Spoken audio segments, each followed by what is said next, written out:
नमस्कार, आप देख रहे हैं स्पेशल रिपोर्ट। आपके साथ मैं हूं अंजना ओम कश्यप। आज हम स्पेशल रिपोर्ट न्यूज रूम से नहीं बल्कि बनारस से कर रहे हैं और बनारस में भी दशाश्वमेध घाट से कर रहे हैं। कुछ ही देर पहले आरती यहां पर समाप्त हुई है और ये शाम का समा काशी में दशाश्वमेध घाट का है। लेकिन अब उस सियासी संग्राम की जरा बात कर लेते हैं जो बनारस की धरती से छिड़ी हुई है। जी हाँ, प्रधानमंत्री नरेंद्र मोदी एक बार फिर से आज बनारस पहुंचे। 35 मिनट के अपने भाषण में उन्होंने 8 करोड़ जनता यहाँ की है, उस 8 करोड़ जनता को एक संवाद भी, एक संदेश भी दिया और एक सियासी पैगाम भी दिया। गौ हत्या करने वालों तक पर वो पहुंचे। अंदाज क्या था वो हम आपको जरा समझाते हैं। गाय के खिलाफ गुनाह करने वालों पर वो गुस्से में थे, तो दूसरी तरफ गायों की सेवा करने वालों के हक में बोल रहे थे। तो क्या ग्वाला समाज को साधने की कोशिश प्रधानमंत्री बनारस की धरती से कर रहे थे? याद रखिए, वो पूर्वांचल में है, लेकिन पश्चिमी उत्तर प्रदेश में राकेश टिकैत और जयंत चौधरी आज एक मंच पर दिखे। तो क्या उस समीकरण को साधने की कवायद में प्रधानमंत्री आज बनारस में एक अलग अंदाज में गाय हमारी माता है बोलने की कोशिश कर रहे थे? ये सब आपको दिखाएंगे आज वाराणसी की धरती से। ये भी बताएंगे कि राम मंदिर पर कांग्रेस पार्टी बीजेपी को क्यों घेर रही है और ये भी समझाएंगे कि अखिलेश यादव ने कौन सा बड़ा ब्राह्मण कार्ड चला है और ये भी कि कैसे मायावती अपने सियासी विरोधियों के दाव को फीका कर रही हैं, क्योंकि अब उन्होंने अपने सियासी प्रचार, चुनावी प्रचार के अभियान के आगाज की तारीख बता दी है। इस 1 घंटे का शो आज सीधे वाराणसी से।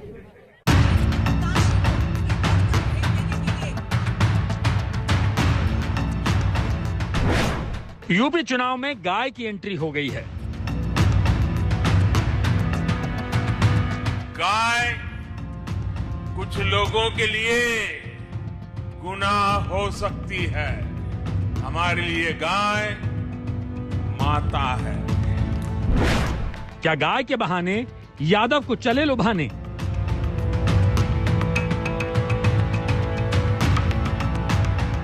हमारी सरकार पशुधन को बचाने के लिए भी अनेक टीके मुफ्त लगवा रही है। मोदी बोले गाय, योगी बोले दंगाई।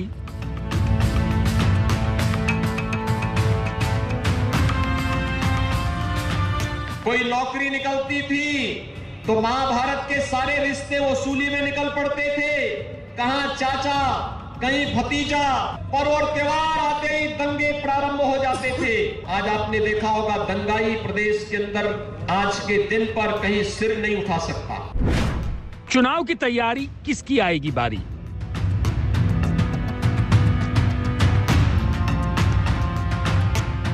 मैं मंदिर जाता हूँ, सब कुछ जाता हूँ, लेकिन सवाल ये है बीजेपी वाले बताएं उनके घर में रखते हैं कि नहीं रखते हैं व्रत? योगी जी बताएं उनके घर में व्रत रखता है कोई? गाय की सेवा की बात करते हैं, बताओ गायों की जान जा रही। टिकैत और जयंत की केमिस्ट्री का मतलब?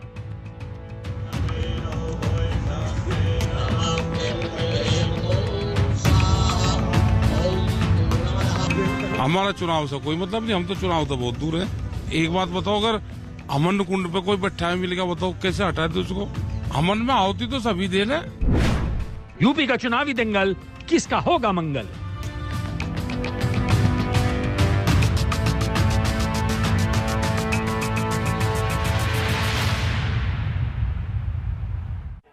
पिछले 60 दिनों में ये प्रधानमंत्री नरेंद्र मोदी का पूर्वांचल का लगातार ये 8वां दौरा है। ये क्या कहता है? प्रधानमंत्री ये समझ रहे हैं कि पूर्वांचल में, वाराणसी में, काशी में पूरी ताकत झोंकने की जरूरत है, जिस पर विपक्षी पार्टियां कह रही हैं कि बार बार उद्घाटन करने के लिए प्रधानमंत्री यहां पर आ जाते हैं। अखिलेश यादव ने कैंची जीवी तक भारतीय जनता पार्टी को कह दिया है। तो आइए आज आपको दिखाते हैं कि कैसे पूर्वांचल में एक खास किस्म की राजनीति को साधने के लिए विकास की बात भी पीएम कर रहे हैं, तो दूसरी तरफ वो गाय तक भी पहुंच जाते हैं।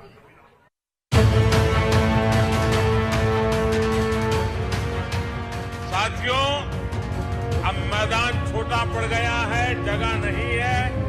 आप वहीं पर अपने आप को संभाल लीजिए।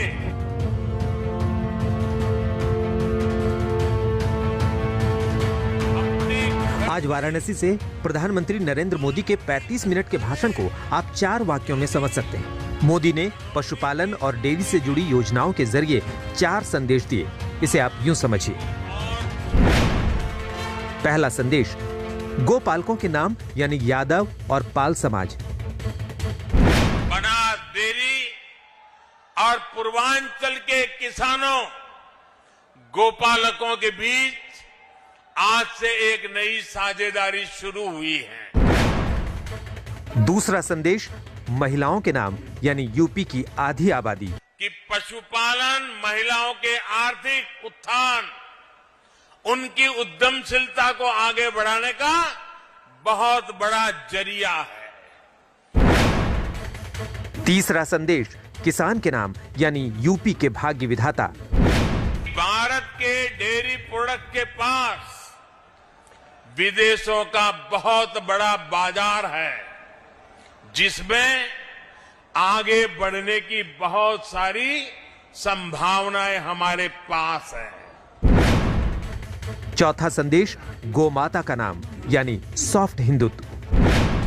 हमारे यहां गाय की बात करना,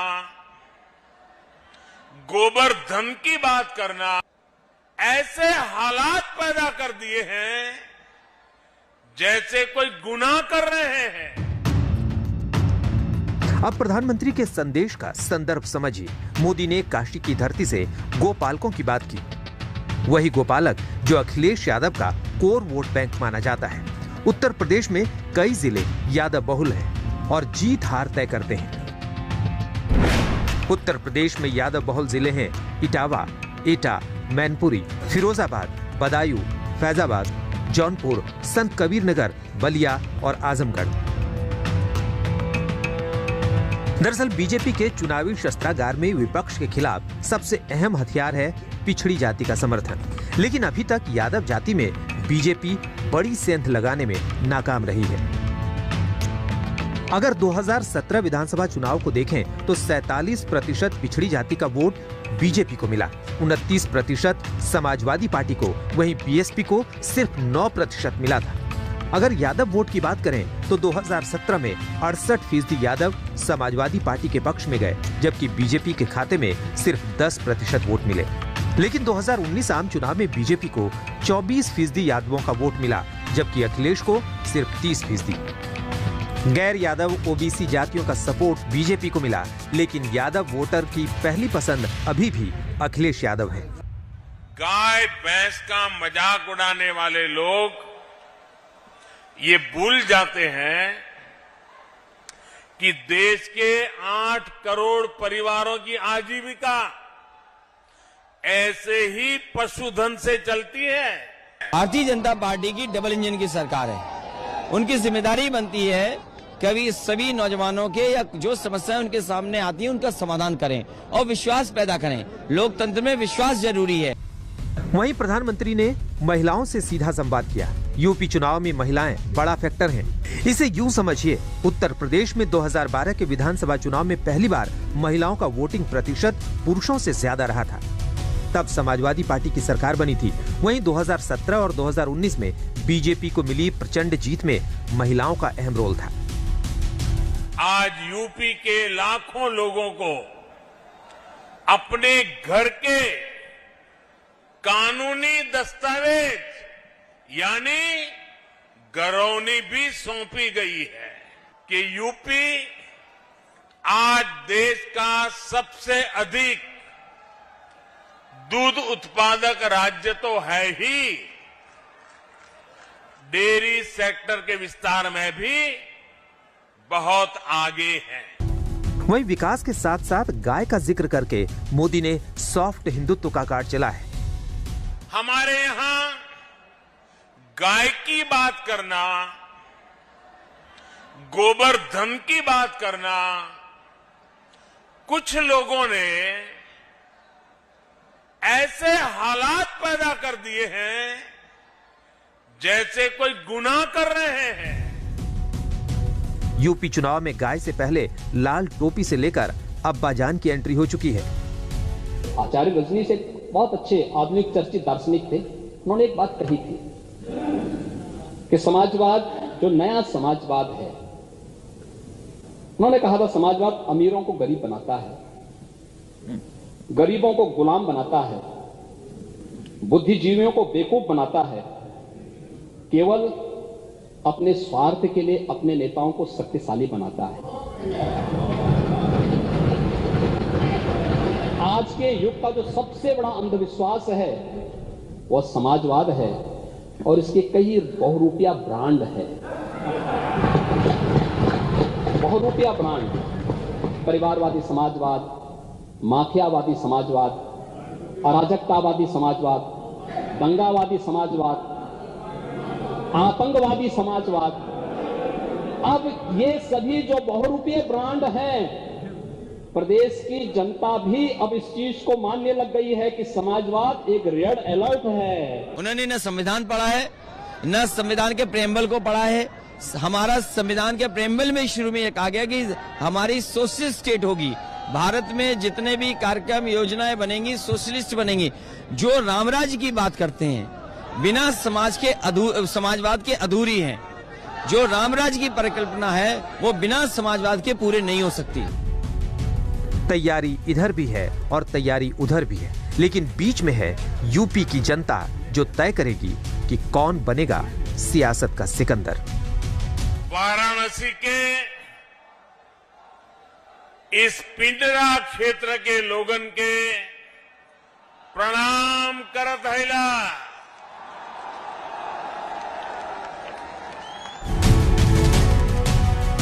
समर्थ श्रीवास्तव, वाराणसी, आज तक।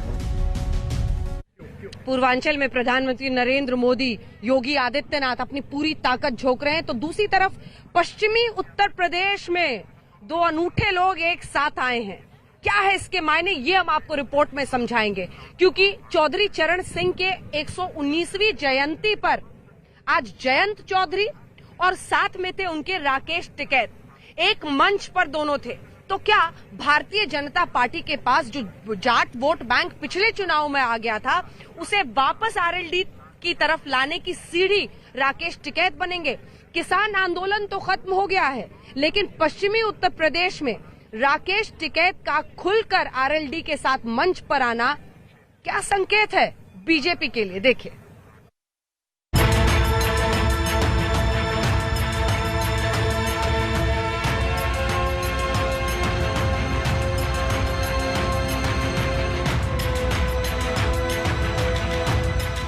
ये तस्वीरें सियासी मंच की नहीं, लेकिन तस्वीरों से निकले संदेश से पश्चिमी उत्तर प्रदेश के बदलते समीकरण को समझा जा सकता है। मौका चौधरी चरण सिंह की 119वीं जयंती का है। इसी मौके पर जयंत चौधरी और राकेश टिकैत एक साथ हवन करते दिखे। क्या इन तस्वीरों के सियासी मायने भी हैं? दोनों नेताओं से सुनिए।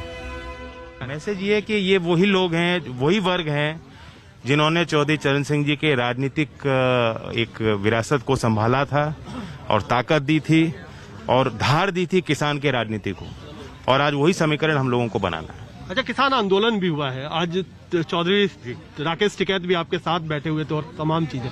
क्या लगता है कि उस आंदोलन से एक नए तरफ दिशा बढ़ी है राजनीति की? आजाद भारत में पुनः लोगों के अंदर उम्मीद जागी है कि नागरिक अधिकार के लिए जब नागरिक स्वयं आगे आएगा, सरकार जो भी हो उस पे हम लोग हावी रहेंगे। पॉलिटिकल पार्टी वाले बहुत है, पूरा झंडू का पार्टी रखा पूरा। हमें तो पता ही चला कि इलेक्शन भी शुरू हो गया। हम तो छत्तीसगढ़ उधर थे। हालात खराब हैं देश के, ठीक नहीं है स्थिति, ठीक नहीं। चलिए, तो मतलब यहाँ का कोई सियासी संदेश आपकी तरफ से नहीं? अमन कुंड से कोई सियासी संदेश नहीं है। तो किससे? अमन कुंड से तो है नहीं भाई। जिसको काम करना अपना क्षेत्र में जाओ, अपना काम करो। राकेश टिकैत के मुताबिक ये प्रयोग नहीं, संयोग है, लेकिन इस संयोग से बीजेपी का पश्चिमी यूपी में खेल बिगड़ सकता है। कैसे, हम आपको आगे बताएंगे। उससे पहले चुनावी समीकरण पर टिकैत की टिप्पणी आपको सुनवाते हैं।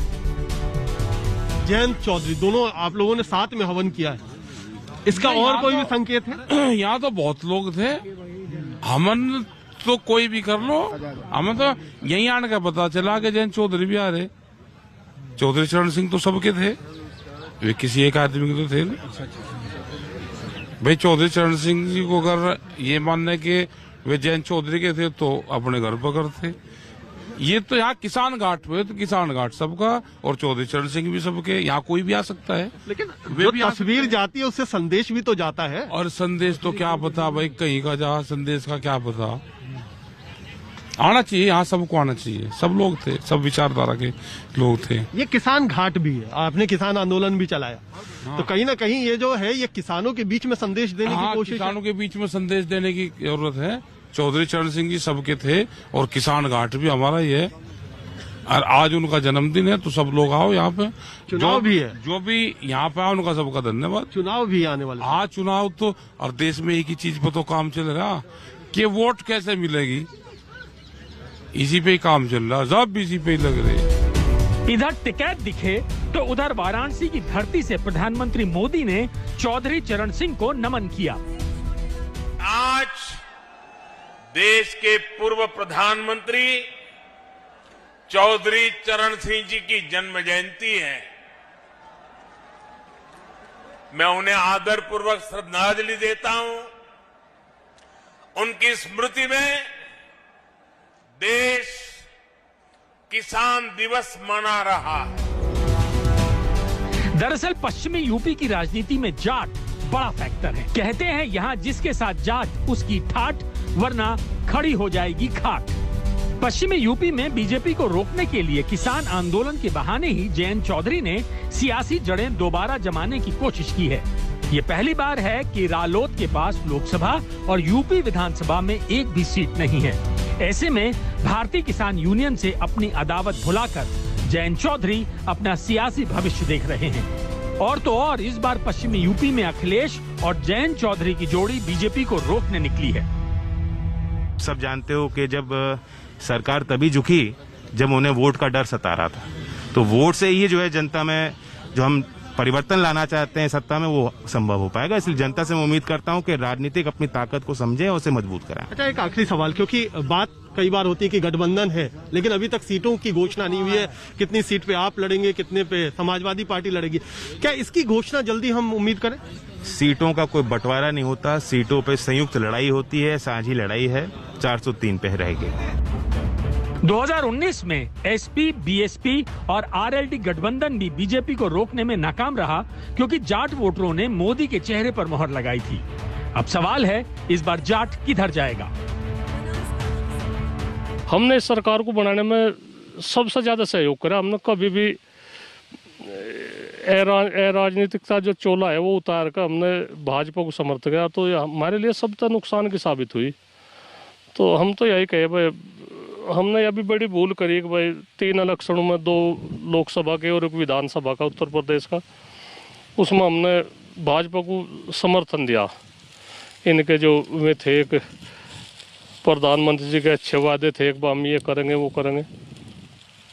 अच्छा, अब जब खेत में हम बैठे हैं, इस पूरे गन्ने के खेत में बैठे हैं और गन्ना किसानों का मसला तो सबको भी पता ही है, आपसे बेहतर कौन जानता है। पैसा नहीं मिल रहा है, जो सिंचाई है उसके साधन लिमिटेड हैं, बिजली महंगी है, तो अब आगे कहाँ लड़ाई लगेगी? अब एक बार आपने राजनीतिक चोला हटाया है, आपने कहा कि भाजपा को समर्थन करने के लिए हटाया, तो आगे भी कुछ उस तरीके का संदेश देंगे? नहीं, देखो इसमें तो हम अकेले इसमें हम निर्णय नहीं ले सकते। कुछ इसमें जो कुछ निर्णय लिया जाएगा, देखो सबकी राय ली जाएगी।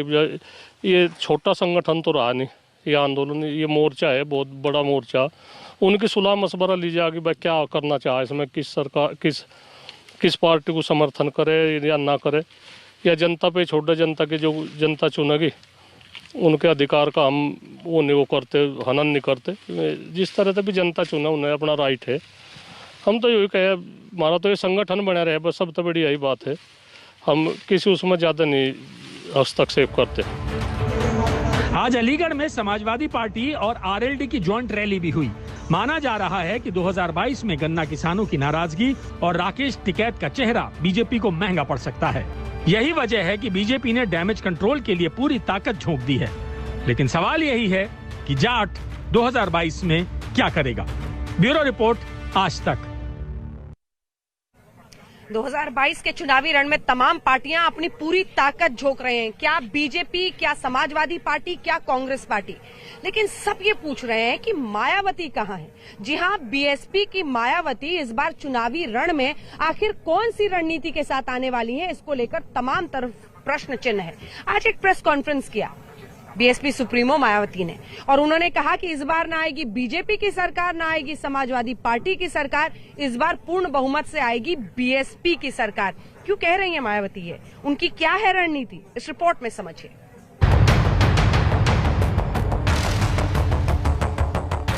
सरदार पटेल जी, राष्ट्रपिता महात्मा गांधी, जवाहरलाल नेहरू, जिन्ना एक ही संस्था में पढ़ करके बैरिस्टर बन करके आए थे। उत्तर प्रदेश के सियासी दंगल में आज बीएसपी सुप्रीमो ने अपनी चुनावी लाइन क्लियर कर दी। मायावती ने एसपी और बीजेपी पर ध्रुवीकरण की राजनीति का बड़ा आरोप लगाया। कहा अब बीएसपी शहर शहर और गांव गांव दोनों पार्टियों की पोल खोलेगी।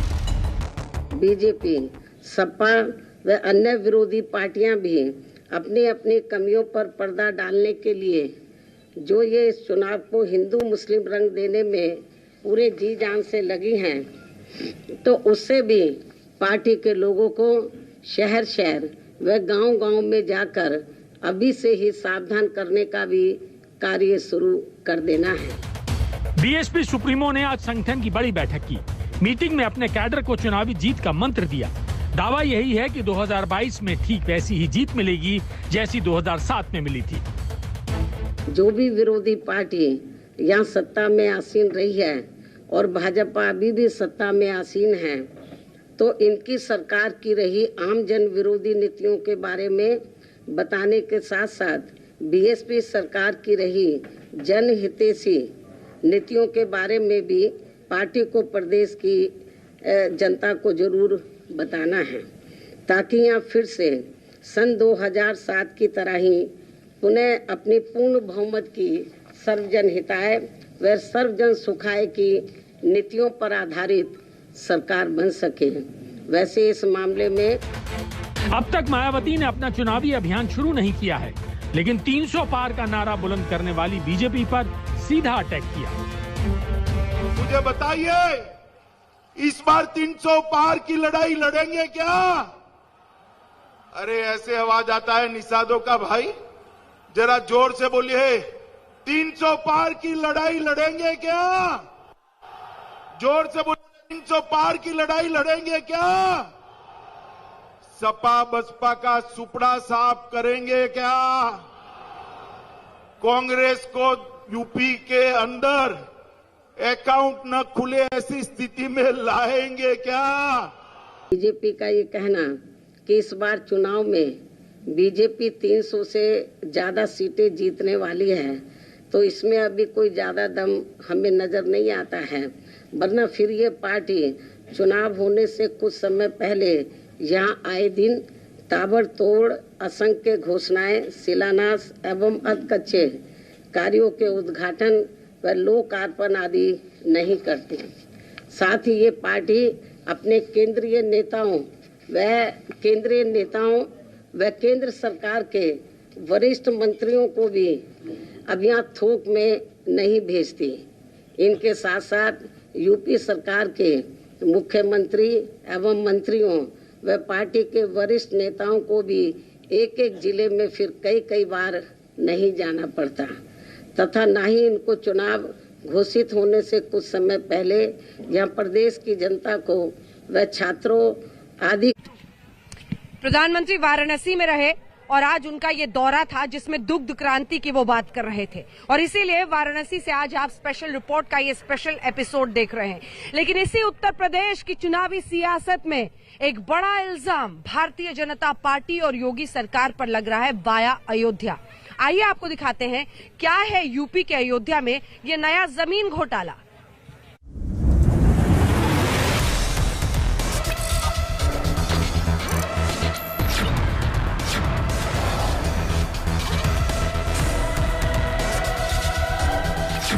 क्या अयोध्या में बड़ा जमीन घोटाला हुआ है?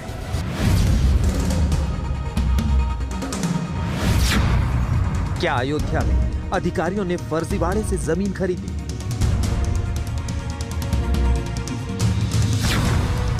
अयोध्या जमीन घोटाले में कौन कौन से अधिकारी शामिल हैं? अयोध्या जमीन घोटाले में कौन कौन से नेता शामिल हैं? राम मंदिर के आसपास जितनी भी जमीनें हैं उस पर लूट लगी हुई है। भाजपा के जो नेता हैं और अधिक पदाधिकारी हैं और जो सरकारी अधिकारी हैं श्री योगी आदित्यनाथ जी की सरकार के, वो सब लूट में मिले हुए हैं। क्या अयोध्या में वाकई राम के नाम पर लूट हो रही है? भ्रष्टाचार में जब भगवान राम को भी नहीं इन्होंने बख्शा, जो चंदा इकट्ठा हुआ था ट्रस्ट में, उस ट्रस्ट में चंदे का भी भ्रष्टाचार करने का काम किया, तो भगवान राम को नहीं छोड़ रहे तो उत्तर प्रदेश की जनता को क्या छोड़ेंगे? लेकिन अयोध्या में जमीन घोटाले का पूरा सच क्या है?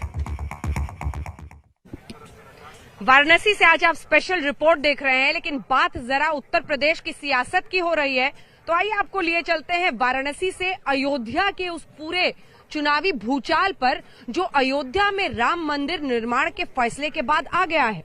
क्योंकि विपक्ष का यह आरोप है कि अयोध्या में राम मंदिर बनाने का फैसला जो ही आया, वैसे ही महर्षि रामायण विद्यापीठ ट्रस्ट ने जमीन खरीद ली। अच्छा, दलितों से ये जमीन ट्रस्ट ने अपने नाम कर ली और उसके बाद आरोप है कि ट्रस्ट ने ये जमीन आगे अधिकारियों को, उनके परिवार वालों को, नेताओं को बेच दिया। अब विपक्ष कह रहा है कि ये राम मंदिर में जमीन का सबसे बड़ा घोटाला है जो एक ट्रस्ट के जरिए, महर्षि रामायण विद्यापीठ ट्रस्ट के जरिए किया गया है। और योगी सरकार कह रही है हमने जांच के आदेश दे दिए हैं। इस रिपोर्ट में देखिए क्या है ये पूरा मामला।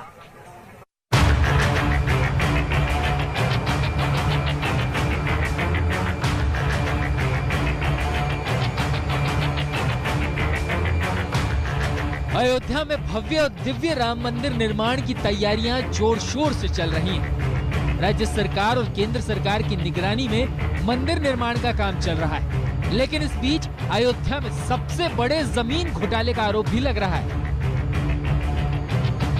और यह आरोप लगा है बीजेपी के विधायक, mayor, commissioner, DIG, DM, ADM और एसडीएम पर। आज हम आपको दिखाएंगे कि अयोध्या का जमीन घोटाला आखिर है क्या, क्यों कांग्रेस से लेकर आम आदमी पार्टी और समाजवादी पार्टी राशन पानी लेकर चढ़ गए और अयोध्या जमीन घोटाले पर राज्य सरकार केंद्र सरकार के साथ अयोध्या राम मंदिर ट्रस्ट को घेर रहे हैं। तो सबसे पहले हम आपको बता दें कि नवंबर 2019 में सुप्रीम कोर्ट से अयोध्या में राम मंदिर निर्माण का फैसला आया। काशी के बाद अयोध्या को केंद्र और राज्य सरकार ने विकास की परियोजनाओं का केंद्र बनाया। श्री राम जन्मभूमि ट्रस्ट ने भी करीब 70 करोड़ जमीन राम जन्मभूमि परिसर के विस्तार के लिए खरीदी। साथ ही अयोध्या में होते विकास को देखते हुए अफसरों, नेताओं और उनके रिश्तेदारों ने जमीन खरीदना शुरू कर दिया। अब यहीं से अयोध्या में जमीन घोटाला शुरू होता है। आपको सबसे पहले बताते हैं अयोध्या में कौड़ियों के भाव में जमीन किसने खरीदी है। तो इसमें नाम है अयोध्या में कमिश्नर रहे एमपी अग्रवाल, मेयर ऋषिकेश उपाध्याय, दीपक कुमार पूर्व DIG Ayodhya, retired IAS Umadhar Dwivedi, PPS Arvind Chaurasia, Purushottam Das Gupta पूर्व मुख्य राजस्व अधिकारी अयोध्या, आयुष चौधरी पूर्व एसडीएम अयोध्या, बद्री उपाध्याय लेखपाल, सुधांशु रंजन कानून गो। अयोध्या का माजा बरेटा गांव और उस गांव में वो जमीनें जो अफसरों ने कौड़ियों के भाव खरीदी। हम इस समय पर उन्हीं जमीनों के पास खड़े हैं। मेरे एक तरफ ये जमीन जो बाउंड्री नुमा है, ये अयोध्या में डीएम रहे अनुज झा के पिता बद्री झा के द्वारा खरीदी गई बताई जा रही है। उसके बगल में संगम झा जो अनुज झा के रिश्तेदार बताए जा रहे हैं, उनके द्वारा खरीदी गई है। इसी तरीके से इस जमीन के पीछे जो हाईवे से लगी हुई है, इसके पीछे भी पुलिस अधिकारी यहाँ पर डीआईजी अयोध्या रहे दीपक कुमार, उनके रिश्तेदार के द्वारा खरीदी बताई जा रही है। इस तरीके से ये जमीनें लगातार खरीदी गई और सवालों के घेरे में वो ट्रस्ट भी आया जिससे ये जमीनें कुछ अफसरों ने भी खरीदी, जिसमें अयोध्या में वर्तमान में कमिश्नर एमपी अग्रवाल भी शामिल हैं। अब आपको बताते हैं कि कि आखिर ये जमीन घोटाला हुआ कैसे। तो सुनिए, पहले अयोध्या में श्री राम जन्मभूमि तीर्थ क्षेत्र ट्रस्ट द्वारा जमीन की खरीद फरोख्त को लेकर सबसे पहले मामला चर्चा में आया। इसके बाद जमीन विवाद के इस नए खुलासे के केंद्र में है महर्षि रामायण विद्यापीठ ट्रस्ट, जिसने सन 1990 से 1996 के बीच बरहटा मांझा और आसपास के क्षेत्र में बड़े पैमाने पर जमीन खरीदी। इन्हीं जमीनों में से कई जमीन ऐसी है जिन्हें खरीदने के लिए नियमों और कानूनों को ताक पर रख दिया गया। तीन चीजें हुई। एक, दलितों की जमीन जो खरीदी नहीं जा सकती थी वो खरीदी गई है। एक जमीन थी जो 2017 में 2 करोड़ की किसी ने खरीदी, उन्होंने 2021 में उस जमीन के 10,000 वर्ग मीटर बेचे ट्रस्ट को। वो 8 करोड़ के लिए बेची वो जमीन। 10,000 वर्ग मीटर 8 करोड़ के लिए बेची। उस जमीन का उसी जमीन का दूसरा हिस्सा 12,000 वर्ग मीटर 2 करोड़ में किसी एक नाम लिखा है तिवारी जी, किसी रवि मोहन तिवारी जी को 2 करोड़ में बेची गई। कब बेची? 19 मिनट बाद। हम आपको बता दें कि उत्तर प्रदेश के भूमि कानून के तहत गैर दलित को दलित से जमीन खरीदने के लिए जिला मजिस्ट्रेट से अनुमति लेनी होती है या फिर दलित की तरफ से उस जमीन को आबादी की जमीन में बदलवाना होता है। लेकिन महर्षि रामायण विद्यापीठ ट्रस्ट में इसका जुगाड़ निकाल लिया गया। पहले दलितों से खरीदी गई जमीन को अपने भरोसे के दलित व्यक्ति के नाम खरीदा गया, फिर उस दलित व्यक्ति ने महर्षि रामायण विद्यापीठ को इस जमीन को दान कर दिया और इसमें लाखों की स्टैंप चोरी भी की गई, जिसके चलते ट्रस्ट पर मुकदमा हो गया। प्रयागराज का रहने वाला रोंघई अयोध्या आता है, दलितों से 21 बीघा जमीन खरीदता है और जमीन खरीदने के बाद 10 रुपए के स्टाम्प पर प्रकाश श्रीवास्तव नाम के व्यक्ति जो गाजियाबाद का रहने वाला है उसको दान दे देता है। किस ट्रस्ट के नाम पे? महर्षि रामायण विद्यापीठ ट्रस्ट के नाम पे। और वो ट्रस्ट प्लाटिंग करके तमाम उन अधिकारियों और विधायकों को अपनी जमीन बेचता है जो पूरी तरीके से अवैध है, गलत है, अवैधानिक है और भ्रष्टाचार की दृष्टि से की गई कार्रवाई। सवाल ये नहीं है कि अयोध्या में कोई जमीन नहीं खरीद सकता है। सवाल ये है कि महर्षि विद्यापीठ ट्रस्ट के खिलाफ लंबित जांच और मुकदमे में जो अधिकारी शामिल थे उन्हीं के रिश्तेदारों ने बाद में ये जमीन खरीद ली। इस गोरख धंधे में राजस्व विभाग के अफसर हो या पुलिस विभाग के या फिर नेता, सभी ने जमीन की बंदरबाट में अपने अपने किरदार निभाए। की जमीन रही यार? ये महर्षि रही। महर्षि की। और अब की जमीन है यार? अभी तो ये तो डीएम साहब ले है। डीएम साहब कौन डीएम? फैजाबाद के को। अब वही है कि बदल गए? हैं? बदल गए हैं सही। अच्छा, पहले वाले डीएम साहब रहे। बहुत तगड़े से, मोटे से, लंबे से हैं। अच्छा। हाँ। मौजूदा समय में अयोध्या के कमिश्नर एमपी अग्रवाल के ससुर केशव प्रसाद ने 25 से 30 वर्ग मीटर और उनकी बहन के पति आनंद वर्धन ने 1260 वर्ग मीटर की जमीन खरीदी है।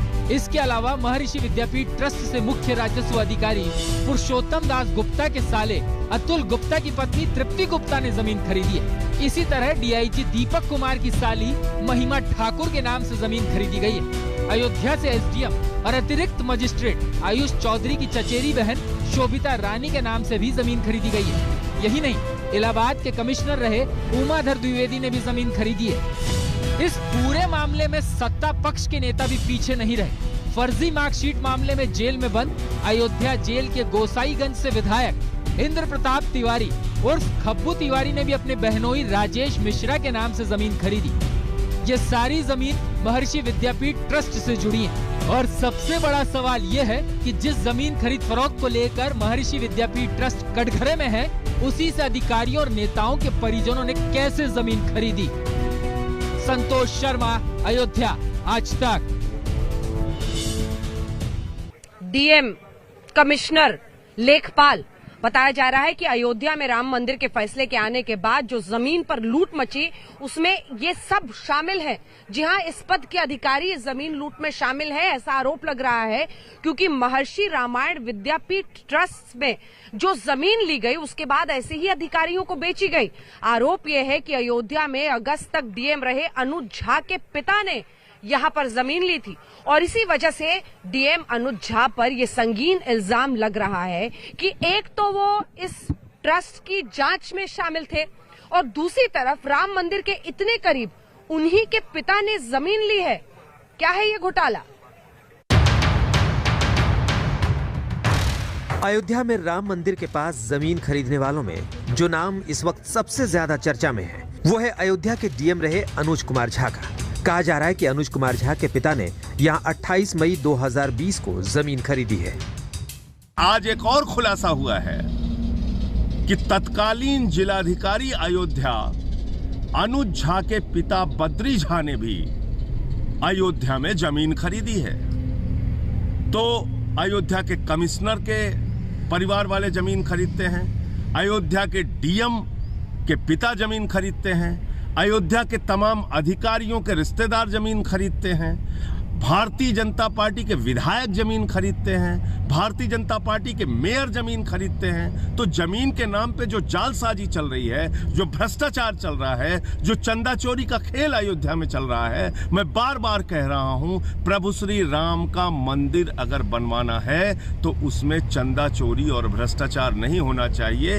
इन बेईमानों को जेल में डालने के लिए सुप्रीम कोर्ट मॉनिटर्ड एसआईटी से उच्च स्तरीय जांच होनी चाहिए और जो भी इसमें दोषी हैं उनको पकड़ के जेल में डाला जाना चाहिए। हम आपको बता दें कि अनुज कुमार झा फरवरी 19 से अक्टूबर 21 तक अयोध्या के डीएम रहे, जबकि जमीन खरीद का मामला मई 2020 का बताया जा रहा है, यानी उनके कार्यकाल का है। ये जमीन बद्री झा के नाम से दर्ज है। इसकी खरीद कीमत 23 लाख के करीब बताई गई है। ये जमीन मंदिर के 1 किलोमीटर के दायरे में है। अयोध्या में नेताओं और अफसरों के द्वारा जमीन खरीद के मामले में सबसे ज्यादा सवालों के घेरे में अयोध्या के तत्कालीन डीएम अनुज कुमार झा थे। अनुज कुमार झा इस समय निदेशक पंचायती राज हैं। हम इस समय पर पंचायती राज के मुख्यालय पर पहुंचे हैं। ये अनुज कुमार झा की गाड़ी है, अंदर मीटिंग चल रही है। ये कहकर अनुज कुमार झा इस पूरे मामले पर कुछ भी कैमरे पर बोलने से बचते दिखाई पड़े। ये अलग बात है कि अनुज कुमार झा लंबे समय तक अयोध्या में डीएम रहे, उनके करीबी रिश्तेदारों ने जमीनें खरीदी और इतना ही नहीं, वो ट्रस्ट के खिलाफ अनुज कुमार झा ने ही जांच के भी आदेश दिए थे, जिस ट्रस्ट के द्वारा कहा जा रहा है कि जमीनें अफसरों ने खरीदी हैं। योगी सरकार ने अब इस पूरे मामले में एक्शन लेते हुए जांच के आदेश दे दिए हैं। विशेष सचिव राजस्व मामले की जांच कर 1 हफ्ते में सरकार को रिपोर्ट देंगे, लेकिन प्रियंका गांधी ने जांच पर भी सवाल उठाए हैं। गवाह आपके कौन है? आरएसएस के सरसंघ चालक और राम मंदिर के ट्रस्टी साहब, और दूसरे गवाह अयोध्या के मेयर साहब। आज उत्तर प्रदेश सरकार ने कहा है या कल कहा था कि जांच को नियुक्त कर रहे हैं। जांच कौन कर रहा है? जिला अधिकारी के लेवल के अधिकारी कर रहे हैं। मतलब जिला अधिकारी के स्तर पर यह जांच हो रही है। राम मंदिर ट्रस्ट को उच्च न्यायालय के आदेश के आधार पर बनाया गया, तो ये जांच भी उच्च न्यायालय द्वारा होनी चाहिए, क्योंकि जिला अधिकारी के स्तर का इंसान मेयर को नहीं जांच सकता। प्रियंका जी को ना अपना गिनौरा चेहरा शीशे में दिख रहा है, क्योंकि उन्होंने शुरू से ही कांग्रेस पार्टी घोटाले, भ्रष्टाचार, इसलिए उन्हें हर चीज में वो दिखता है। और दूसरा, उनको श्री राम जन्मभूमि पर मंदिर बन रहा है, ये पच नहीं रहा। अयोध्या के जिस बरहटा मांझा गांव की जमीन को लेकर घोटाले की बात आ रही है, उस गांव के लोग भी कह रहे हैं कि जब कौड़ियों के भाव में ये जमीन इतने बड़े बड़े अफसरों ने खरीदी है तो उनकी जांच कैसे होगी? यहाँ की जमीन की कीमत क्या है, जो मौजूदा समय में जो कीमत है, और जो महर्षि विद्यापीठ ट्रस्ट ने जो अधिकारियों को बेची जमीन है, वो बहुत अंतर लग रहा है कि मार्केट रेट से कम है? क्या है? अरे 1000 गुना का अंतर है। उसने जो अपने बचत करने के लिए सर्किल रेट का जो बाटे, जैसे किसानों को मिलता है 4 गुना, अब महर्षि विद्यापीठ ट्रस्ट उसमें खेल करके सर्किल रेट का 1 गुना उसको चाहिए। वही जमीन जो बाटे, जो जमीन 20 लाख की है, जो जमीन 25 लाख की है, वो जमीन वो 2 लाख 3 लाख में सबको देकर, और जब जमीन 2-3 लाख में देगा तो भाई अब जो खरीदेगा जो अधिकारी उसकी मदद तो करेगा ही। जब कमिश्नर डीएम सारे अधिकारी जमीन माल है तो हम लोगों की कौन सुनवाई करेगा? पूरे गांव की जमीनें पे खरीद ली क्या उसने? जी, पूरे गांव नहीं, जो रास्ता आप चल रहे हैं इसको भी उसने खरीद लिया। ये जो रास्ता है, ये जो ये रास्ता भी उसने बैनामा करवा लिया है। आप रिकॉर्ड उठाकर देखिए, 1984 से सर हम लोगों का सर्वे बंदोबस्त नहीं हुआ यहाँ का माझा बनाटा का, इसलिए जब सर्वे नहीं हुआ तो हम माननीय उच्चतम न्यायालय गए। माननीय उच्चतम न्यायालय हम गए तो वहां से ऑर्डर हुआ कि 1 साल के अंदर माझा बरहट्टा का सर्वे बंदोबस्त किया जाए, उसका रिकॉर्ड दुरुस्त किया जाए। बंदोबस्त नहीं हुआ, लेकिन 1 साल बीत गया, आज तक नहीं किया। आज तक वो तो सब खाली वहाँ प्रॉपर्टी डीलिंग कर रहे हैं ना। अयोध्या के इस कथित जमीन घोटाले में 15 नेता और अधिकारियों के नाम सामने आ रहे हैं। ऐसे में इसकी जांच सुप्रीम कोर्ट से करवाने की मांग हो रही है। संतोष शर्मा, अयोध्या, आज तक। लुधियाना की जिला अदालत में हुए धमाके ने पूरे पंजाब को हिला दिया है। गृह मंत्रालय ने राज्य सरकार से रिपोर्ट मांगी है और दूसरी तरफ मुख्यमंत्री चन्नी भी तमाम सवाल खड़े कर रहे हैं। और इसी के साथ बताया जा रहा है कि जांच की पूरी प्रक्रिया कि आखिर किन परिस्थितियों में इतनी बड़ी ये घटना घटी है, उसकी रिपोर्ट जल्द से जल्द गृह मंत्रालय को दी जाएगी। ये देखिए, लुधियाना के कोर्ट में रोज की तरह कामकाज जारी था। हालांकि वकीलों की हड़ताल होने की वजह से अदालत में भीड़ थोड़ी कम जरूर थी, लेकिन इसी बीच जैसे ही घड़ी की सुइयों ने दोपहर के 12:15 बजाए, अचानक कोर्ट की दूसरी मंजिल से आई धमाके की एक जोरदार आवाज ने लोगों को दहला दिया। धमाका इतना जबरदस्त था कि आवाज दूर तक सुनाई दी और धमाके वाली जगह से दूर भी कई खिड़की दरवाजों के शीशे चटक गए। आनन फानन में पुलिस के साथ साथ तमाम इमरजेंसी सर्विसेज से जुड़े लोग मौका वारदात पर पहुंचे और ब्लास्ट से जुड़ी खबरें छन छन कर सामने आने लगी। पता चला कि ब्लास्ट कोर्ट की दूसरी मंजिल पर मौजूद टॉयलेट में हुआ है और इस धमाके में टॉयलेट के अंदर मौजूद एक शख्स के चीथड़े उड़ गए। उसकी लाश की ऐसी हालत थी कि उसे पहचान पाना भी मुश्किल था। धमाके में टॉयलेट के पास मौजूद 4 और लोग भी बुरी तरह जख्मी हुए थे, जिनमें 2 महिलाएं भी शामिल हैं।